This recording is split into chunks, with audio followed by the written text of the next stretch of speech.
आज जो हम लोग टॉपिक पढ़ने वाले हैं उस टॉपिक के अंदर हम लोग IMF, world bank, Asian development bank, इनसे रिलेटेड कुछ टॉपिक्स देखेंगे। ठीक है, होपफुली आप सब लोग तैयार हैं इसके लिए। चलिए, तो सबसे पहले कुछ क्वेश्चंस आईएमएफ से रिलेटेड हैं, उस पर डिस्कशन करते हैं, फिर आगे बढ़ते चलेंगे, है ना। पहला क्वेश्चन क्या है? The International Monetary Fund primarily focuses on long-term project financing in developing nations. IMF द्वारा IMF मुख्य रूप से विकासशील देशों में दीर्घकालिक परियोजना वित्त पोषण पर ध्यान केंद्रित करता है। The World Bank, including its IBRD arm, operates with the aim of stabilizing exchange rates among member countries। अच्छा जी, वर्ल्ड बैंक जिसमें इसकी आईबीआरडी शाखा भी सम्मिलित है, सदस्य देशों के मध्य विनिमय दरों को स्थिर करने के उद्देश्य से काम करता है। यानी कि ये काम करता है स्टेबलाइजिंग द एक्सचेंज रेट।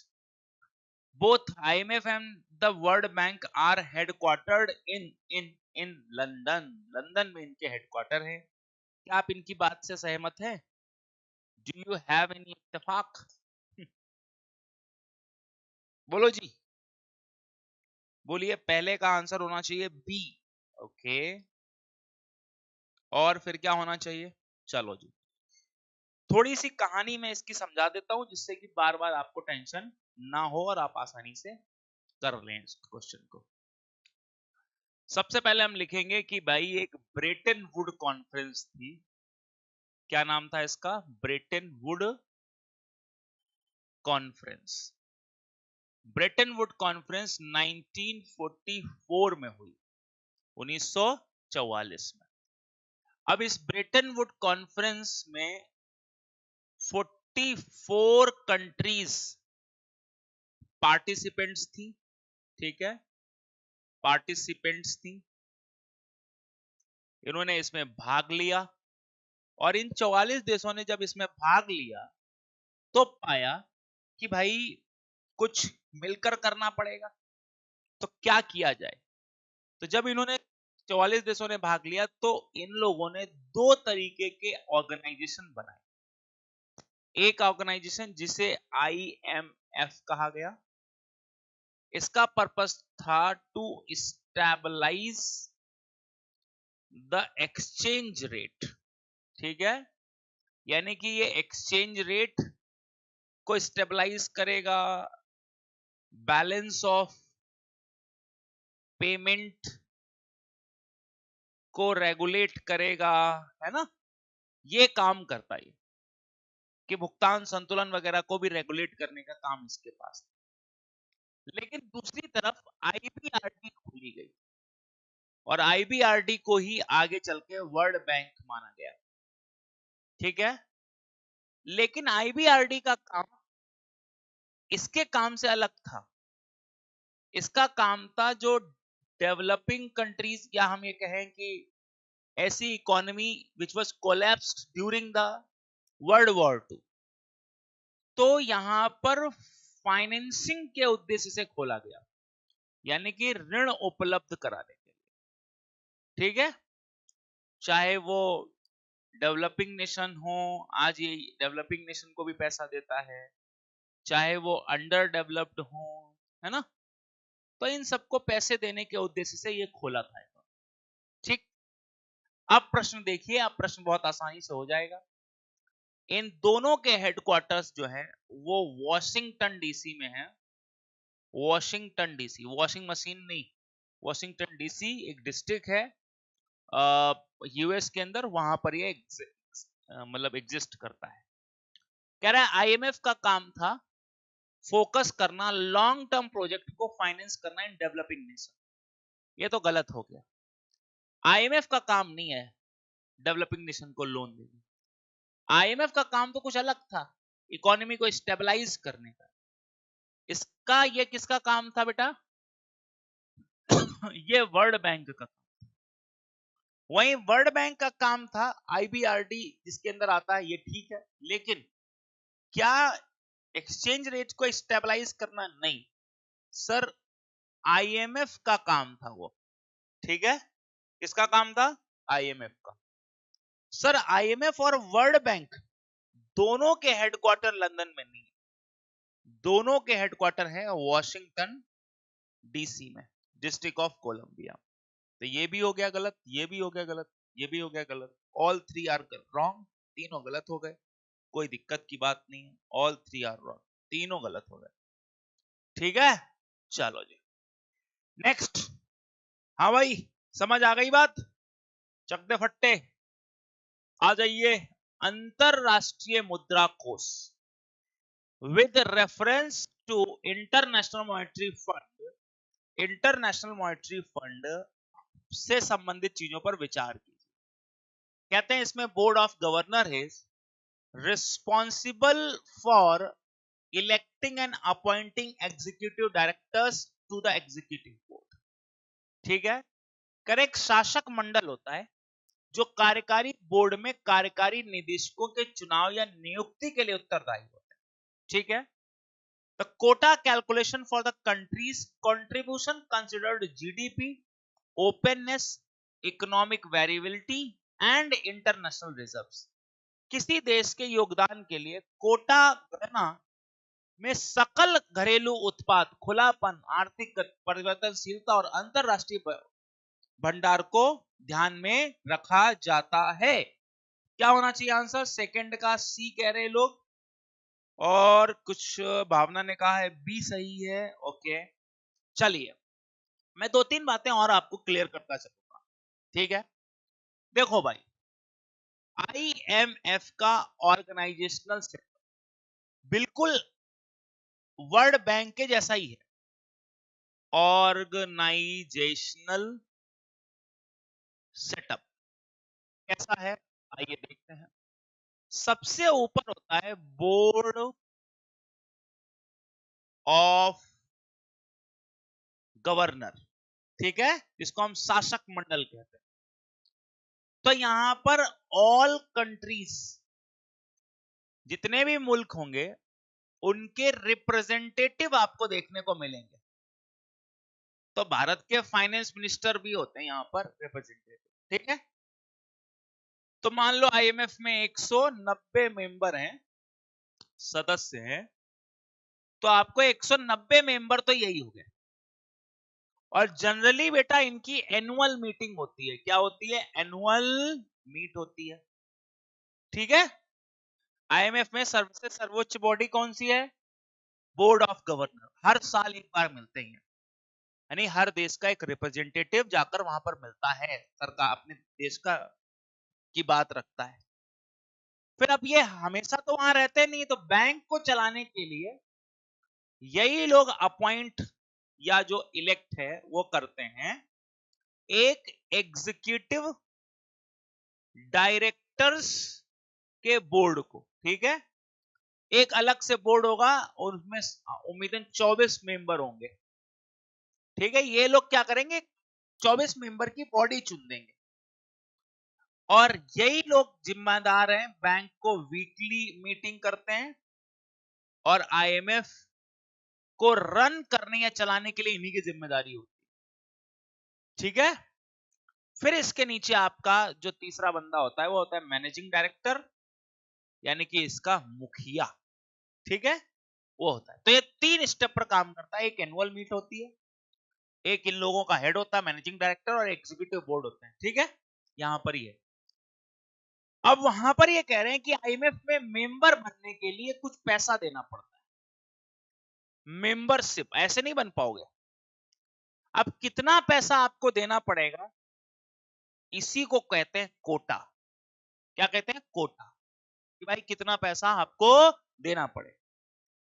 जो भी पैसा आप डिपॉजिट करोगे उसी के बेसिस पर आपको वोटिंग परसेंटेज भी मिलेगा। Is this clear? कोटा होगा और कोटा के आधार पर ही आपको वोटिंग परसेंटेज मिलेगा। ठीक, अब आप कहेंगे कि कैसे होता है ये कोटा का डिसीजन? आइए दिखा देता हूं। अब मान लीजिए यहां पर मैं आईएमएफ लिखता हूं। ठीक है, आइए, कहीं नहीं जाना, ऐसे देख लो, या ऐसे लिख दो आईएमएफ कोटा फॉर्मूला, है ना। लो जी, कैसे डिसाइड होगा आईएमएफ कोटा फॉर्मूला? तो आईएमएफ कोटा फॉर्मूला डिसाइड होता है, ये लो यही लिखा होगा कहीं, है ना, कि अगर आपको आईएमएफ में मेंबरशिप लेनी है तो कौन कौन से एस्पेक्ट देखे जाएंगे, ये क्या क्या देखेंगे? देखें भाई, कुछ है? Resource contribution, quota determined maximum, नहीं क्लिक हो रहा है? बहुत, हाँ, देख लो भाई, क्या देखेंगे? जीडीपी, क्या देखेंगे? जीडीपी, क्या देखेंगे? ओपननेस, क्या देखेंगे? वेरिएबिलिटी, और क्या देखेंगे? रिजर्व्स। ठीक है, इन चार चीजों के बेसिस पर, यानी कि अगर छोटी इकोनॉमी होगी तो उसको कम कंट्रीब्यूट करना है, बड़ी इकोनॉमी होगी तो उसको ज्यादा, और जितना आप कंट्रीब्यूट करोगे उतना वोटिंग परसेंटेज आपको यहां पर मिलेगा। आ जाओ क्वेश्चन की तरह, देखो क्या कह रहा है। कह रहा कोटा का कैलकुलेशन जीडीपी के आधार पर होता है, ओपननेस के आधार पर होता है, वेरिएबिलिटी के आधार पर होता है, एंड इंटरनेशनल रिजर्व के आधार पर होता है। ये मार दो ठां, सही है? ठीक। Board of governor he executive directors को अपॉइंट करने के लिए जिम्मेदार होते हैं, फिर से मार दो ठां। यस, एंड आंसर हो जाएगा हमारा सी। चलिए नेक्स्ट क्वेश्चन देखिए। बेटा शैलेंद्र, तुमने ये क्या पहन रखा है? तुमने यहाँ कि अब तुमने किसी लड़की की फोटो लगाई है क्या? हैं? कितने दुष्ट हो यार तुम। मैं वही सोच रहा हूं कि पता नहीं ये इसने बाल बड़े कर लिए हैं या क्या चक्कर क्या हुआ है। बोलो, तुम लोगों को भी दिख रहा है ये कैसे हो गया ये? बताओ, डीपी ही चेंज कर दे रहा है अपनी, और उसमें भी किसी लड़की की फोटो लगा रखा है, लग रहा है कितनी। अरे, अब डिस्टर्ब इसमें पता नहीं चल रहा लोगों को कि कौन हो क्या है ना? ये कैसे हो गया? ये घटनाएं नहीं होनी चाहिए भाई। बताओ, बहुत ही दुष्ट है, बताओ। मैं वही सोचूं, मैंने कहा ये कल तक तो शैलेंद्र, हमारा शैलेंद्र था, आज क्या अकाउंट हैक हो गया है, क्या चक्कर क्या है? ये कैसे महिला रूपी रूप धारण कर चुका है? शैलेंद्र की शादी हो गई, अच्छा, घरवाली की फोटो है ये? ओह दैट, ठीक है, फिर ठीक, फिर तो कोई बात नहीं। क्योंकि फिर तो चलता है ना? क्योंकि कई बार इसलिए भी लगा दिया होगा घरवाली ने कि ये तो हमारी फोटो लगा दो जिससे कि आपसे दूर रहे लोग, हैं? नहीं, लेकिन मैं तो काफी डरा, मैंने कहा ये कैसे हो सकता है? कहीं फैंसी ड्रेस कंपटीशन में शैलेंद्र की मेहरारू है दुष्ट। ठीक है, शैलेंद्री बन। नहीं, मैं सोचा कि कोई हो सकता है, कई बार ऐसे बच्चे पार्टिसिपेट करते हैं ना फैंसी ड्रेस कंपटीशन, स्कूल वगैरह में, कोचिंग वगैरह में, तो अपना होगा ये। खुश हो रहा है, वो कह रहा है चुप रहो, शैलेंद्र कह रहा है चुप रहो भाई, मन में रखो ये सब बातें, कोई भी डिस्कस नहीं करेगा ये सब। With reference to the international monetary fund consider the following statement. लेकिन तुमने क्या सोच के लगाया, ये काफी हद तक बड़ा सवाल है आज का, है? इट मस्ट बी डिस्कस्ड, लेकिन ये इसके लिए काफी ऊर्जा लगती है। आइए, Executive Board conducts the daily business of IMF and holds the power delegate it by Board of Governor। कहते हैं IMF का जो कार्यकारी बोर्ड है वो दैनिक कामकाज का संचालन करता है और शासक मंडल द्वारा उसे सौंपी गई सभी शक्तियां रखता है। ठीक है, टेंशन ना लें गुरुजी, शादी करें तो आपको अवश्य बताएं। बेटा, मुझे टेंशन इस बात की नहीं है कि शादी करोगे नहीं करोगे, आगे होगी कि नहीं होगी। मुझे इस बात की टेंशन थी कि तुमने ये कैसी फोटो लगा दी, तुमने अपनी फोटो क्यों नहीं लगाई? It was a matter of concern, है ना? तुम अपनी फोटो लगाते, तुमने किसी लड़की की लगा दी है, ये ठीक नहीं है। आप अपनी पहचान को बिल्कुल उजागर रखें, टेंशन ना लें। Special drawing rights determined their value solely based on top 10 currencies in the world. Special drawing rights जो है वो पूरी तरीके से 4 मुद्राओं से बनता है, ये भी ध्यान रखना है आपको, है ना। 4 कह रहा हूं, 10 मुद्राओं से बनता है। Board of Governors is continuous chamber discussing amendments to the article agreement and functioning of the world economy। शासक मंडल एक ऐसा सदन है जो समझौतों को अनुच्छेद से संशोधन तथा विश्व अर्थव्यवस्था की कार्यप्रणाली पर निरंतर चर्चा करता है। निरंतर शासक मंडल निरंतर मिलता है। प्रियंका कह रही कि मतलब इसने किसी और की बीवी की फोटो लगा दी, बताओ वो बेचारा देखेगा तो कैसा हो जाएगा, है ना, दुख होगा उसको, डांटेगा इसको, हटाओ इसको, ठीक करो इसको, चलो कल अपना ठीक करके आना। चलिए, हाँ भाई,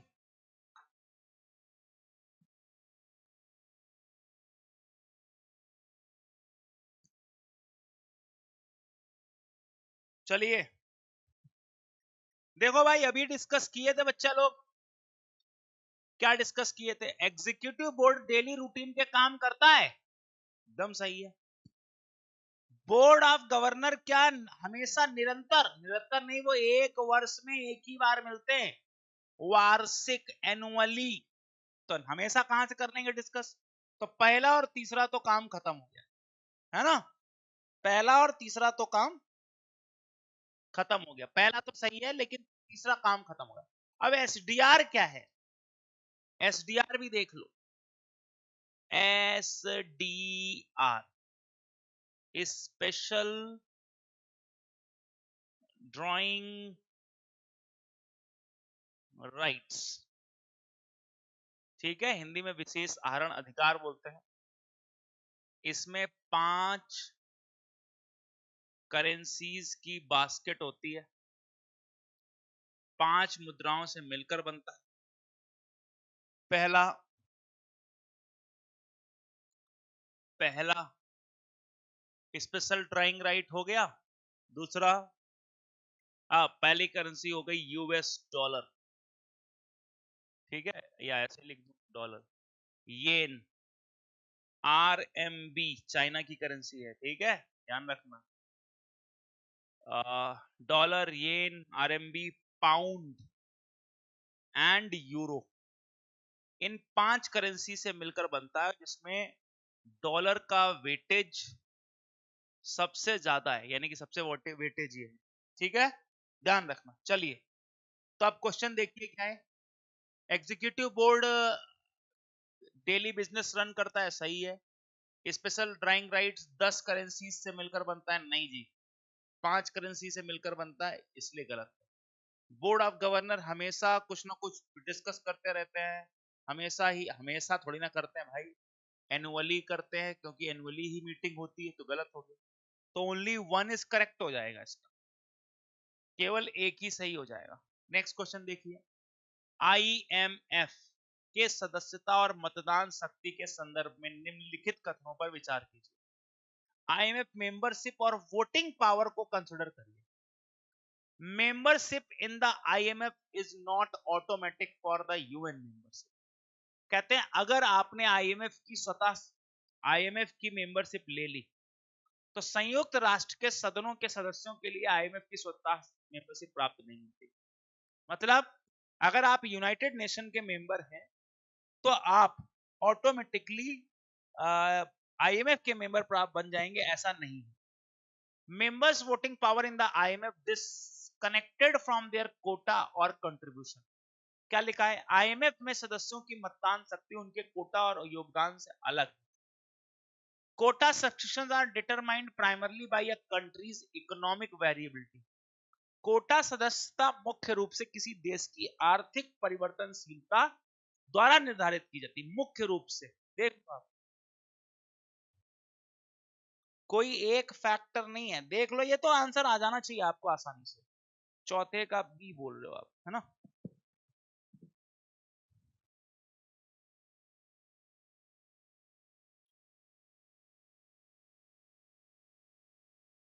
ठीक है, तो पहला स्टेटमेंट देख लो, अगर आप यूएन में मेंबर बनते हो तो आईएमएफ में मेंबर नहीं बनोगे, ये बात बिल्कुल सही है।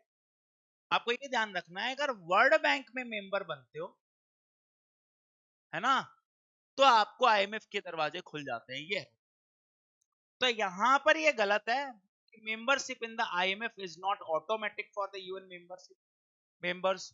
ऐसा नहीं है कि यूएन में जो मेंबर है वो आईएमएफ में भी मेंबर होंगे, ऐसा बिल्कुल नहीं है। तो अच्छा, ये स्टेटमेंट सही है क्योंकि नॉट लिखा है, तो ये स्टेटमेंट सही है, ठीक है। आईएमएफ में सदस्यों की मतदान शक्ति उनके कोटा से अलग है, कोटा के बेसिस पर ही तो मतदान शक्ति मिलती है, ये बात भी हमने अभी बताई थी आपको, हाँ या ना, ठीक।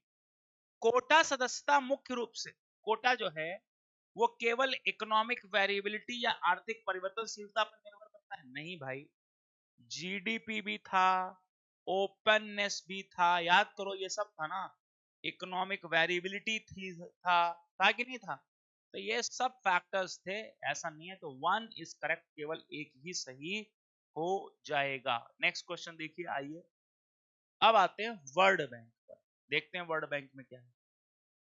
आ जाओ जरा वर्ल्ड बैंक देखो। अंतरराष्ट्रीय पुनर्निर्माण एवं विकास बैंक मुख्य रूप से युद्धग्रस्त क्षेत्रों के पुनर्निर्माण पर ध्यान केंद्रित करता है। 2010 के सुधारों के बाद आईबीआरडी में भारत की हिस्सेदारी में उल्लेखनीय वृद्धि हुई है। अंतरराष्ट्रीय विकास संघ सभी देशों के आय मानदंड के बिना ब्याज मुक्त ऋण प्रदान करता है। देख लो भाई,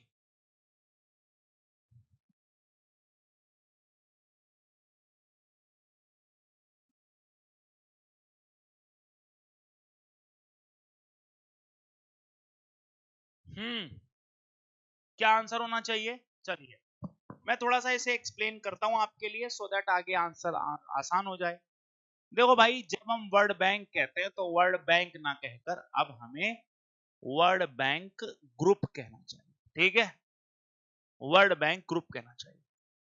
इसमें 5 संस्थाएं होती हैं, एक आईबीआरडी, ये फाइनेंसिंग यानी कि ये बेसिकली डेवलपिंग कंट्रीज को फंड करती है, ठीक है, डेवलपिंग कंट्रीज को फंड करती है, पैसा देती है। इसके बाद ये है आईडीए। आईडीए दुनिया के लीस्ट या पुअरेस्ट नेशन जो हुए उनको पैसा देती है, यानी उनको पैसा देती है, उनको ग्रांट भी देती है ना, कई दफे इंटरेस्ट, क्योंकि बहुत ही गरीब है, इंटरेस्ट फ्री लोन भी देती है। और इनकी पहचान कैसे की जाती है, इनका क्राइटेरिया क्या है? तो इनका जो क्राइटेरिया है वो है इनकम, यानी कि इनकम के आधार पर यह तय होता है कि ये लोग गरीब देश हैं या नहीं, तो उसके आधार पर उन देशों को देते हैं, ठीक है। इसके बाद एक संस्था इसके अंदर काम करती है जिसे हम आईएफसी कहते हैं। आईएफसी का काम है, इंटरनेशनल फाइनेंशियल कॉर्पोरेशन बोलते हैं, कि जो कंपनीज हैं, कॉरपोरेशन है ना, उनको फाइनेंस की उपलब्धता देना। तो मतलब जैसे मान लीजिए, एक तो तरीका है कि भारत एक डेवलपिंग कंट्री है, तो भारत डेवलपिंग कंट्री, तो उनको फिर आईबीआरडी वाली सरकार को लोन चाहिए तो आईबीआरडी से ले सकते, सड़क बनाना या कुछ भी करना है। लेकिन अगर सरकार को पैसा नहीं चाहिए, बल्कि हमारे देश के अंदर अंबानी अडानी या किसी प्लांट वाले को पैसा चाहिए कि वो सोलर प्लांट लगा सके या रिन्यूएबल एनर्जी प्लांट लगा सके, तो भी पैसा उसे मिल सकता है, लेकिन फिर वो पैसा आईएफसी के द्वारा दिया जाएगा। क्योंकि भारत एक लीस्ट डेवलप्ड नेशन नहीं है, तो आईडीए पैसा नहीं देगा, ये ध्यान रखना है। पहले देता था आईडीए भी पैसा। तो आईएफसी की बात करते हैं। फिर इसके बाद एक और है इसमें, जिसको हम कहते हैं मीगा।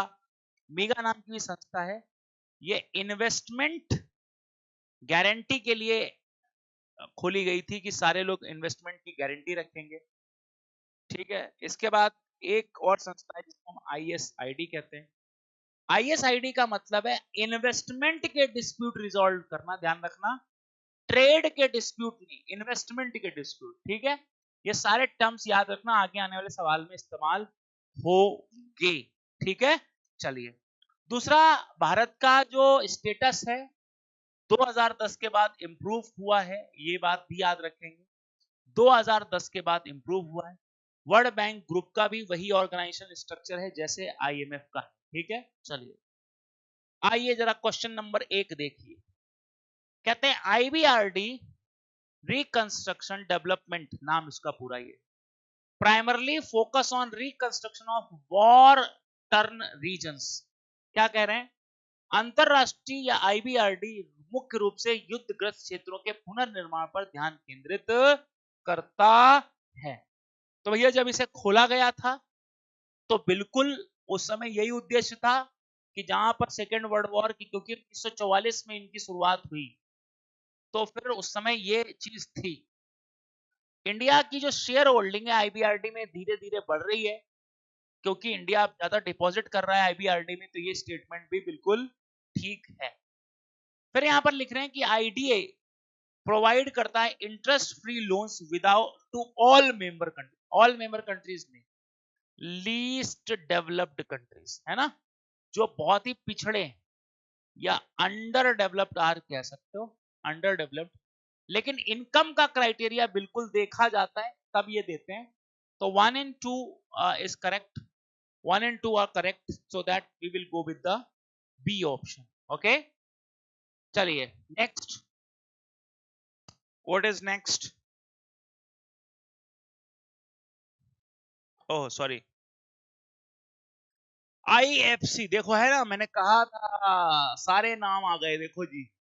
World Bank group consider the following statement, International Finance Corporation primarily focuses on providing grants to support developmental projects in member nations.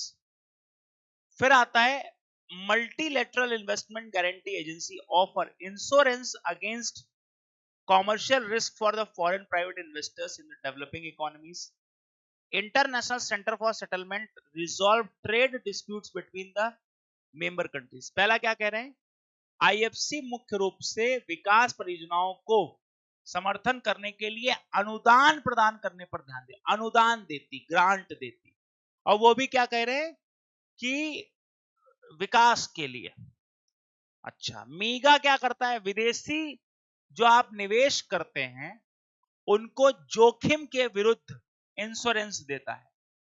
तीसरा कह रहे हैं कि अगर आपका व्यापार को लेकर कोई विवाद हो जाए तो आईसीएसआईडी या निवेश विवाद निपटान उसको संभाल सकता है, उसको बचाता है। देखिए जरा आंसर करिए, फटाफट बताइए मुझे क्या आंसर होना चाहिए। हाँ जी बोलिए, लोगों ने लिखा बी सी ऐसे लिख रहे हैं। अच्छा जी बेटा याद करो मैंने क्या बताया था, आईएफसी प्राइवेट कंपनियों या हम कैसे कंपनी और कॉर्पोरेशन को लोन देता है, कंपनी एंड कॉर्पोरेशन, अभी बताया था। ये ग्रांट वांट तो फिर या तो आपको आईबीआरडी दे सकते हैं या आईडीए, क्योंकि यही सरकारों को लोन देते हैं ना, तो डेवलपमेंटल प्रोजेक्ट्स तो फिर यही चलाएंगे ना, और कौन चलाएगा? बोलिए बोलिए, गुड मॉर्निंग भाई, गुड मॉर्निंग, है ना। यस, हाँ सेकंड बिल्कुल ठीक है, मल्टीलेटरल इन्वेस्टमेंट गारंटी एजेंसी मीगा आपके इन्वेस्टमेंट को प्रोटेक्ट करती है, ये स्टेटमेंट ठीक।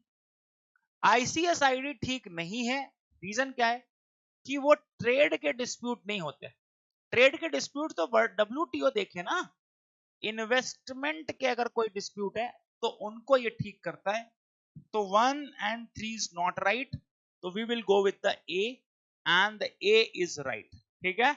ओके, तो what is the next question, world development report कौन पब्लिश करता है, यानी कि विच ऑफ द फॉलोइंग इनमें से world development report is published by which one of the following organisations, कौन सा ऑर्गेनाइजेशन है जो इसे पब्लिश करने का काम कर रहा है?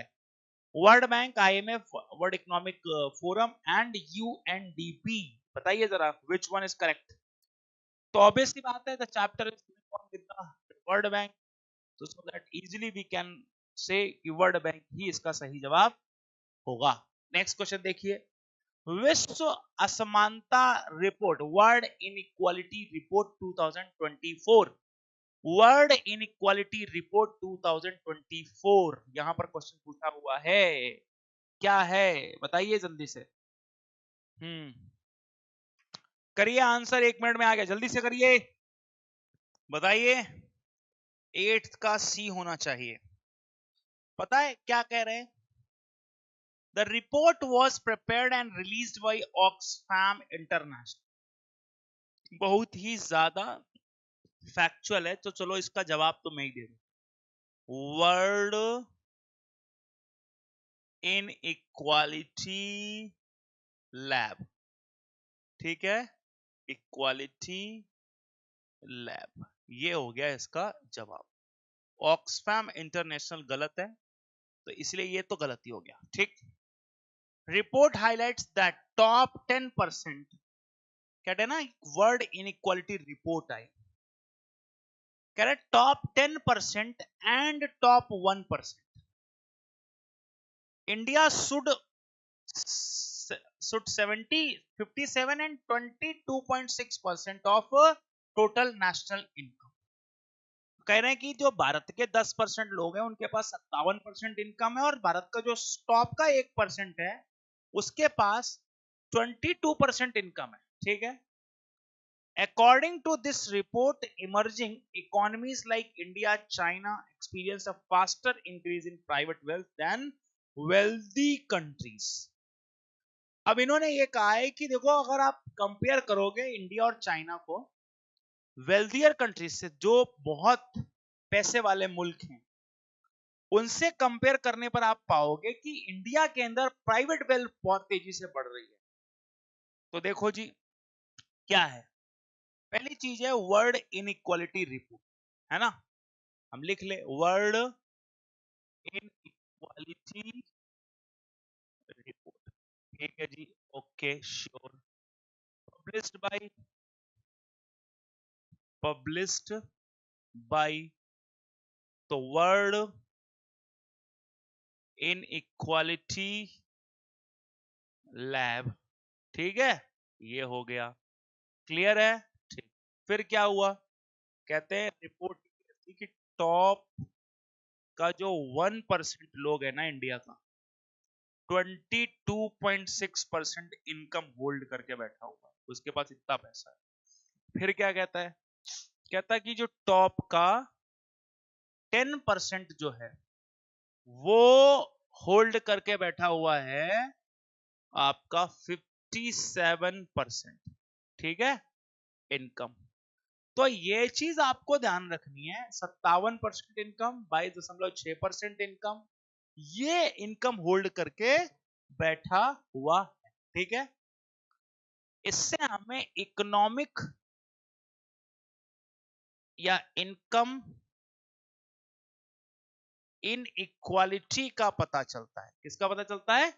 आय की असमानता का पता चलता है। अच्छा, एक चीज और ध्यान रखना, कई बार ना एक क्वेश्चन पूछते हैं, क्वेश्चन क्या पूछते हैं कि आय की असमानता को मेजर कैसे करते हैं। तो there are two major methods to measure it. First is Lorenz curve, ठीक है, और दूसरा है गिनी कोएफिशिएंट, ठीक है। तो ये दो मेथड हैं जिनके माध्यम से इसको मेजर किया जा सकता है। अच्छा, अब यहां तो इस हिसाब से अगर हम देखें तो पहली चीज आपको ये भी ध्यान रखनी है कि कहते हैं कि जो प्राइवेट वेल्थ है उसका कंसंट्रेशन बहुत हाई है इंडिया के अंदर, तेज है। अगर आप देखिए बहुत तेजी से ये बढ़ रही है, और ये बढ़ कैसे रही है वो भी आप समझ लो। तो इन्होंने क्या कहा है कि बढ़ कुछ ऐसे रही है कि प्राइवेट वेल्थ बहुत तेजी से बढ़ रही है इंडिया एंड चाइना के अंदर, और जहां भी प्राइवेट वेल्थ बढ़ेगी वहां पर आपको देखने को मिलेगा कि इनकम इनइक्वालिटी होगी। तो पहला तो गलत हो गया, second and third is right, and if the second and third is right then we will go with the B. Second and third are right, तो हम बी के साथ, ठीक है। नहीं, केवल एक और दो, केवल दो, ना ना ना, इसके साथ जाएंगे, 2 और 3 सी के साथ जाएंगे, ठीक है। मुझे लगा वो वाले ऑप्शन सही हैं, कितने सही हैं, है ना। चल लीजिए, हाँ सी होना चाहिए, C will be the correct answer, okay. चलिए let's move on the next. क्या है? एशियन डेवलपमेंट बैंक और उसके फंक्शंस को कंसिडर करिए। Asian Development Bank assists members and partners by the providing loan, technical assistance and grants. Asian Development Bank has 68 members countries from Asia and Pacific. Asian development bank में सबसे ज्यादा voting rights जो है वो Japan के पास है। लगा दीजिए जोर।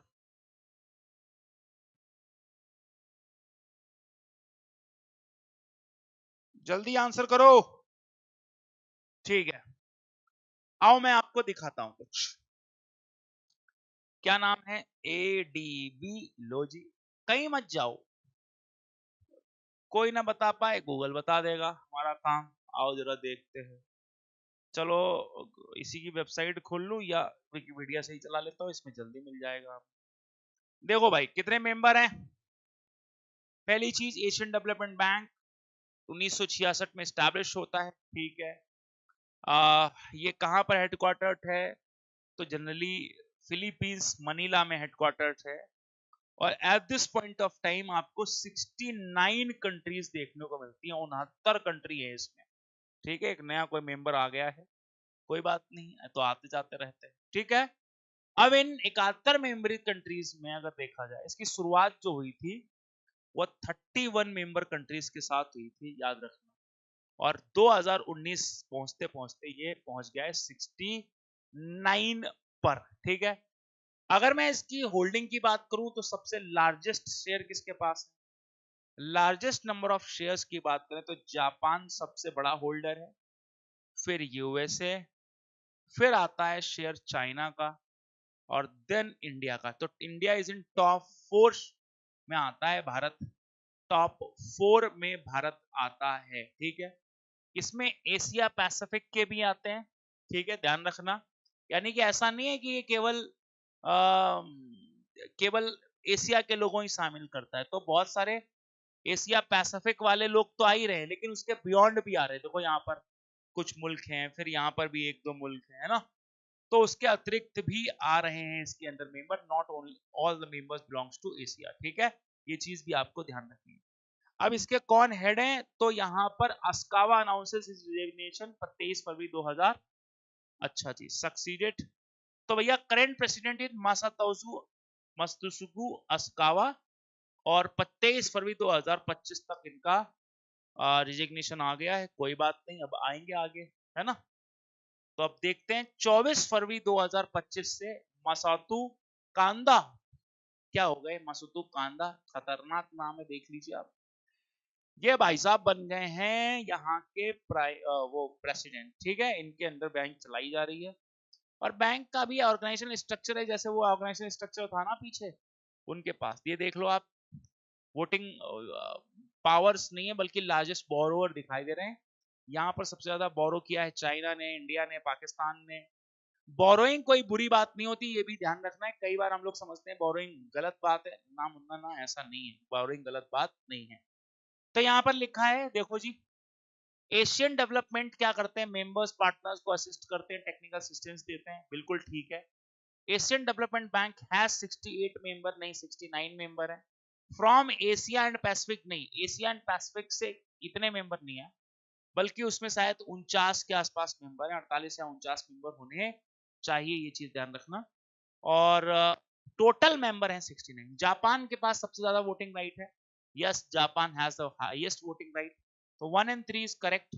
तो we will go with the only 2, यानी कि केवल दो ही सही हैं, सारे सही नहीं हैं। ओके, नेक्स्ट क्वेश्चन देखते हैं। वर्ल्ड ट्रेड सेंटर का क्वेश्चन, वर्ल्ड ट्रेड ऑर्गेनाइजेशन का क्वेश्चन पूछा है, WTO का क्वेश्चन पूछा गया है। देखिए जरा, वर्ल्ड ट्रेड ऑर्गेनाइजेशन कहते हैं इसके अंदर एक ट्रेड पॉलिसी रिव्यू बॉडी होती है, जो क्या करती है? Trade policy reviews of the members nation, सदस्य देशों की ट्रेड पॉलिसी को रिव्यू करती है। Director general has pivotal role in appointment of case specific panel within the dispute settlement body. इन्होंने कहा कि डायरेक्टर जनरल जो उसका होता है, हेड होता है, वो डिस्प्यूट सेटलमेंट बॉडी के भीतर पैनलों की नियुक्ति करता है कि कौन किसकी अपॉइंटमेंट देखेगा, है ना। थर्ड है ministerial conference act as the sole authority to make decision for the trade disputes among the member nation.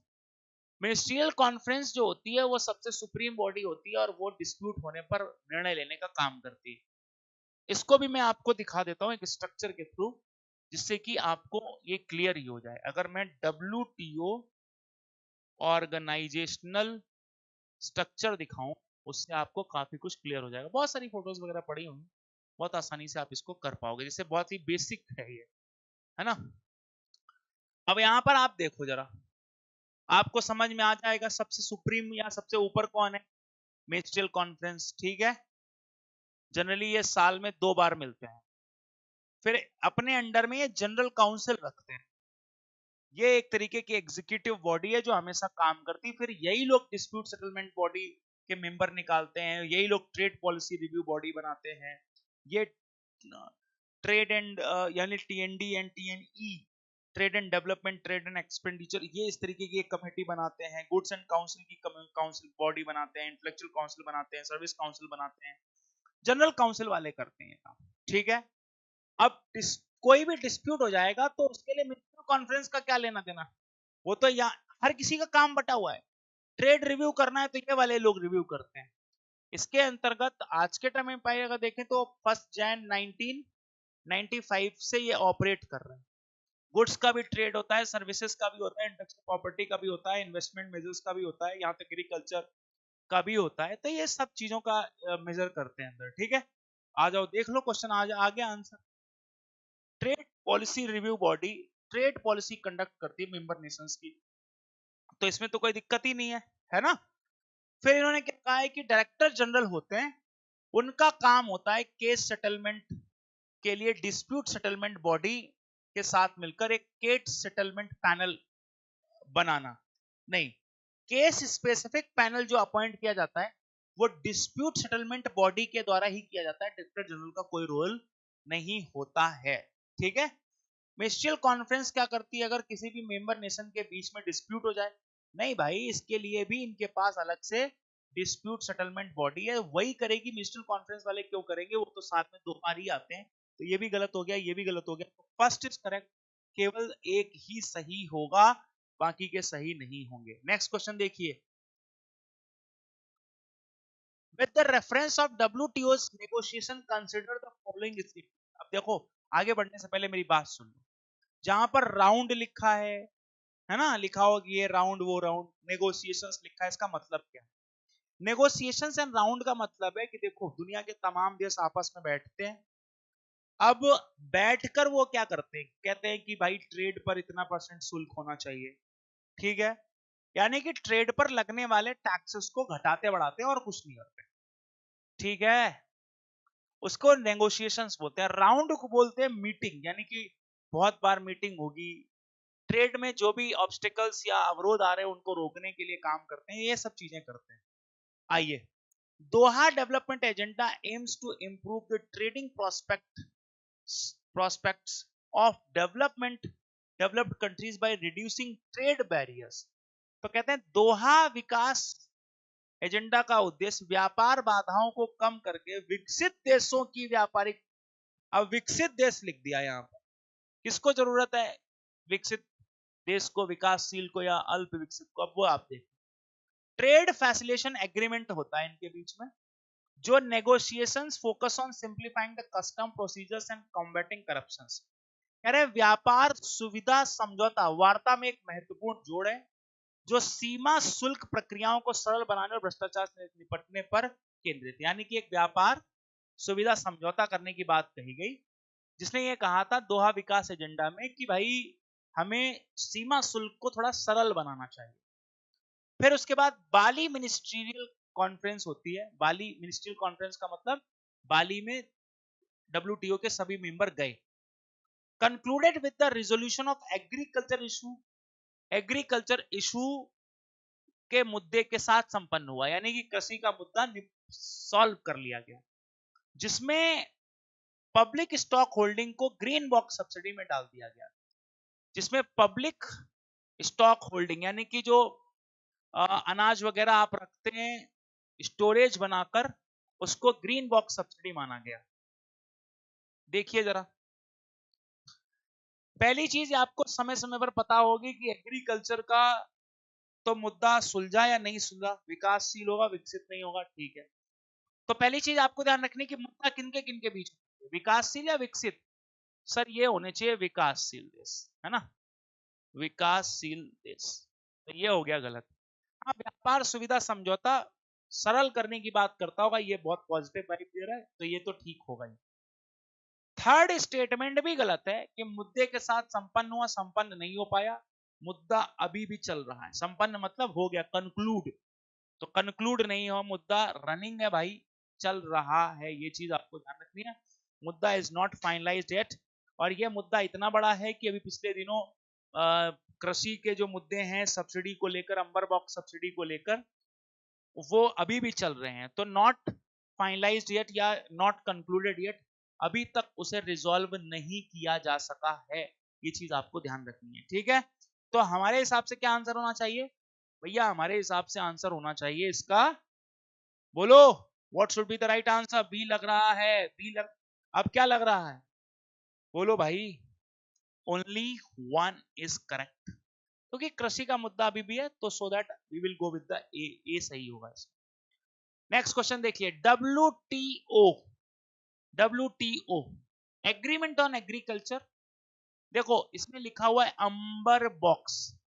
Ambar box का मतलब होता है ऐसी सब्सिडी जो आपके उत्पादन को बढ़ाती है, ठीक है, या उत्पादन में विकृति पैदा करती है, या एग्रीकल्चर या ट्रेड में डिस्ट्रॉशन या विकृति पैदा करती है, यानी कि दूसरों को नुकसान भी पहुंचा सकती है।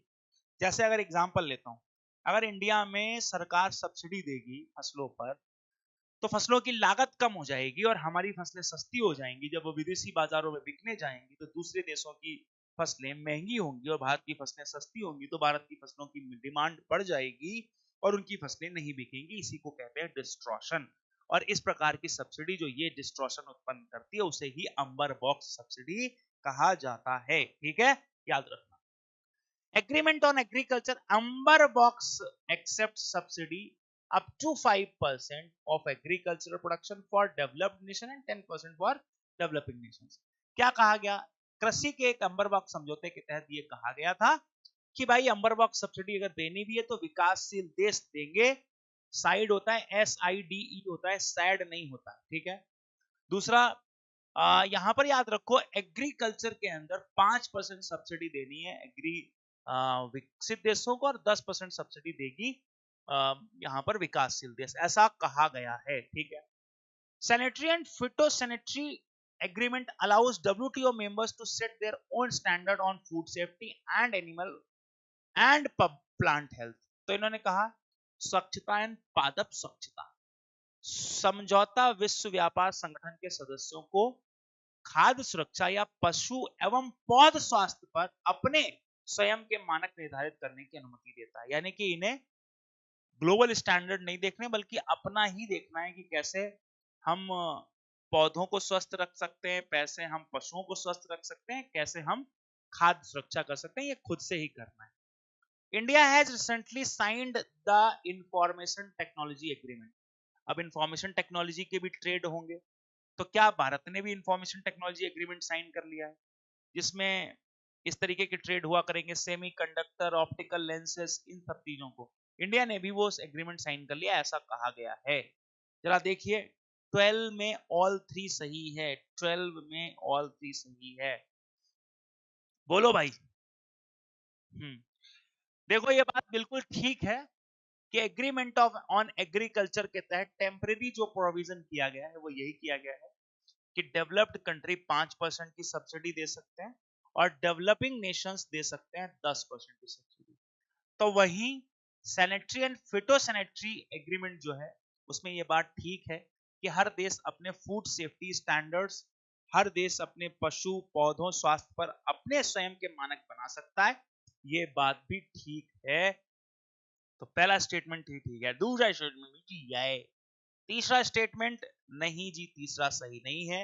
इंडिया ने इंफॉर्मेशन टेक्नोलॉजी एग्रीमेंट को साइन नहीं किया है, हस्ताक्षर नहीं किया है, तो इंडिया ने अभी तक इस एग्रीमेंट को साइन नहीं किया है। तो हमारा आंसर हो जाएगा 1 and 2, and 1 and 2 it means there is a 1, B option is here, so we will say कि only 2 is correct answer, दूसरा ही सही है। ठीक है, सैड किसने लिखा यहाँ पर? क्लास एंड करो आचार्य जी, क्लास करने जाना है। तो मतलब मैं क्लास एंड कर दूं तुम्हारी फालतू की क्लास के लिए? वाह जी वाह। चलो जी, क्लास को एंड होने में अभी लगेंगे 8 से 9 मिनट, है ना। क्वेश्चन इसके अंदर हैं 16, हम 13वें क्वेश्चन पर आ चुके हैं, तो 3 सवाल और बचे हुए हैं, इसके बाद वो भी हमें करने हैं, 14, 15, 16। चलिए आ जाइए फटाफट। Trips agreement set standards the protection of copyright and patents does not cover geographical indication। कहते हैं बौद्धिक संपदा अधिकारों के व्यापार संबंधी पहलू का समझौता कॉपीराइट और पेटेंट की सुरक्षा के लिए मानक निर्धारित करता है, लेकिन भौगोलिक संकेत को कवर नहीं करता है। अच्छा जी, आ जाओ भाई, क्या कह रहे हैं? कह रहे हैं कि ट्रिप्स एग्रीमेंट के अंदर कॉपीराइट और पेटेंट्स तो आता है, जीआई टैग नहीं आते, सीधे सीधे ये बात कह रहा है। WTO market access pillar aims to promote free trade among the members, which is ultimately leading to decreased market access। करें WTO बाजार पहुंच स्तंभ का उद्देश्य देशों के मध्य, देखो WTO मार्केट एक्सेस का मतलब है बाजार के मध्य मुक्त व्यापार, फ्रीली ट्रेड कर सके। कह रहे हैं उसकी वजह से आपको बाजार पहुंचने में कमी आ रही है, यानी कि मार्केट एक्सेस कम हो जाएगा, इसका ये कहना। उल्टी बात लिख रहा है भाई। Supply chain agreement defines the subsidy and their categories, but it does not establish rules for granting subsidy by the government. Supply chain समझौता जो है उनकी श्रेणियों को परिभाषित जरूर करता है, लेकिन सरकारें सब्सिडी देने के लिए नियम स्थापित नहीं करता कि सर कितनी सब्सिडी देंगे कितनी नहीं देंगे, ये निर्धारित नहीं करता है। यहां पर ये बात कही गई है। चलिए भैया देखो जी, मैं एक एक करके सही कर देता हूं। पहली चीज, चलो जाओ बेटे, क्या हो गया, कहां आ गए तुम? हाँ, ये देखो, ट्रिप्स एग्रीमेंट के तहत पेटेंट भी आता है, ध्यान रखना, कॉपीराइट भी आता है, और क्या आता है? और आता है जीआई टैग। ठीक है, ये सब आता है, तो ये हो गया गलत। WTI मार्केट एक्सेस की बात करता है, फ्री ट्रेड को प्रमोट करने की बात करता है, इससे डिक्रीज क्यों होगा? बढ़ेगा ना, प्रमोट होगा ना इससे, तो मार्केट एक्सेस, ये भी गलत हो गया। सप्लाई चेन एग्रीमेंट में कैटेगरी डिफाइन है, और यही बताता है कि गवर्नमेंट को, यानी कि एस्टैब्लिशेस रूल्स फॉर ग्रांटिंग, की क्या कैसे करके कितनी सब्सिडी दी जा सकती है।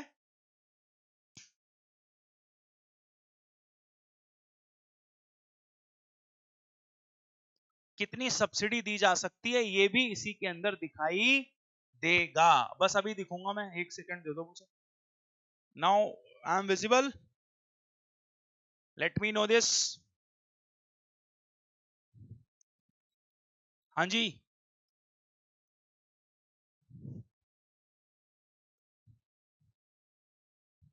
अब दिखाई दे रहा हूं सर, स्लाइड बंद है। ऑल फाइन, चलो जी, तो वापस से मैं बता देता हूं। ट्रिप्स के एग्रीमेंट में पेटेंट भी शामिल है, ट्रिप्स के एग्रीमेंट में कॉपीराइट भी आता है, और ट्रिप्स के एग्रीमेंट में जीआई टैग भी आते हैं। ये सही, ये गलत हो गया। WTO मार्केट एक्सेस के अंदर मार्केट प्रमोट होगी, आपस में मिलन बढ़ेगा, तो डिक्रीज नहीं होगा बल्कि इंक्रीज होगा मार्केट एक्सेस। ठीक है, सप्लाई चेन एग्रीमेंट्स के तहत कैटेगरीज तो डिफाइन होती हैं कि सब्सिडी वगैरह कैसी होती है, और सब्सिडी के रूल्स भी स्टैब्लिश कर सकता है, ये बात भी हो गई। तो 1 2 3 सारे गलत हो गए, तो डी इज करेक्ट आंसर। आ जाइए नेक्स्ट क्वेश्चन देखिए। TRIPS agreement covers minimum standard of protection and enforcement of various IPR. IPR मतलब intellectual property rights, including copyrights, patent, trademarks. TRIPS के समझौते में कॉपीराइट, पेटेंट, ट्रेडमार्क सहित विभिन्न बौद्धिक संपदाओं को शामिल किया जाता है। ठीक है, yes. General agreement trade and services into force during the Uruguay round. देखो जी, Uruguay round of GATT extending the multilateral trading system for service sector. कह रहे कि एक बार उरुग्वे राउंड हुआ था गैट का, और उसके उरुग्वे राउंड में ही ये गैट्स को भी लेकर आ गए थे। Sanitary phytosanitary synthesis under the WTO primarily focusing on quantitative tariff members food safety policy। चलिए जी, थोड़ा सा टफ है, कोई बात नहीं, लेकिन थोड़ी अंधी मार लेते हैं, क्या है, कभी कभी अंधी मारना भी जरूरी है। ठीक है, चलो जी। पहली बात, ट्रिप्स के अंदर, ट्रिप्स के समझौतों में ट्रेडमार्क, कॉपीराइट, पेटेंट ये सब आता है। ठीक है, ये बात भी सही है। 1986 से 1994 के बीच में उरुग्वे राउंड चला था। ठीक है, सबसे पहले WTO से भी पहले गैट नाम का एक समझौता था, वहीं पर तय होता है कि हम WTO बनाएंगे, इसीलिए वहां पर ही एक एग्रीमेंट और आया था गैट्स का। ये स्टेटमेंट भी ठीक है। यहां पर यह गलत है कि मात्रात्मक शुल्क लगाता है, नहीं, मात्रात्मक नहीं, गुणात्मक शुल्क लगाता है, ये याद रखना। ठीक है, ऐसे कभी कभी क्वेश्चन आते नहीं है, लेकिन आपका भेजा खराब करने के लिए ऐसे क्वेश्चन बनाए जा सकते हैं, टेंशन मत लो, आगे चलो। हाँ, which one of the following parameter recently was added in recent editions of Human Development Report? HDR में एक और नई रिपोर्ट जोड़ी गई थी, जिसको हम प्लेनेटरी प्रेशर एडजस्टमेंट HDI कहते हैं। वो क्या है, उसमें क्या और मेजर करते हैं? अब प्रति व्यक्ति संपत्ति को शामिल किया गया था, किसी देश की अपराध दर को शामिल किया गया, किसी देश की दिवालिया दर, या प्रति व्यक्ति कार्बन उत्सर्जन। किस चीज की जरूरत है इस समय ज्यादा? ये तो आसानी से कर लोगे भाई, कर दो फटाफट आंसर। तो ऑब्वियस सी बात है, क्राइम रेट और इन सब की क्या जरूरत है? ये तो HDI क्या, प्रति व्यक्ति carbon emission. D is correct answer, D is correct answer. ठीक है, यस। नेक्स्ट क्वेश्चन देखिए, global gender index, gender gap index कौन पब्लिश करता है? यह सवाल है आज का, जल्दी से आंसर करिए। ग्लोबल जेंडर गैप इंडेक्स कौन करता है? तो आंसर क्या हो जाएगा हमारा? बिल्कुल हमारा आंसर हो जाएगा, आंसर करिए फटाफट, ग्लोबल जेंडर गैप इंडेक्स। आज का अंतिम सवाल, और इसके बाद आपकी हो जाएगी छुट्टी। मस्त रहिए, व्यस्त रहिए और टनाटन रहिए। तो हमारा आंसर हो जाएगा UN वुमेन, UNEP, नहीं नहीं, यूनेस्को, UNDP, नहीं नहीं, world Economic forum is correct answer. Global gender gap index इसके द्वारा ही जारी की जाती है। तो मेरे प्यारे दोस्तों, आज के लिए इतना ही, तब तक के लिए शुक्रिया, धन्यवाद। Have a great day, see you tomorrow.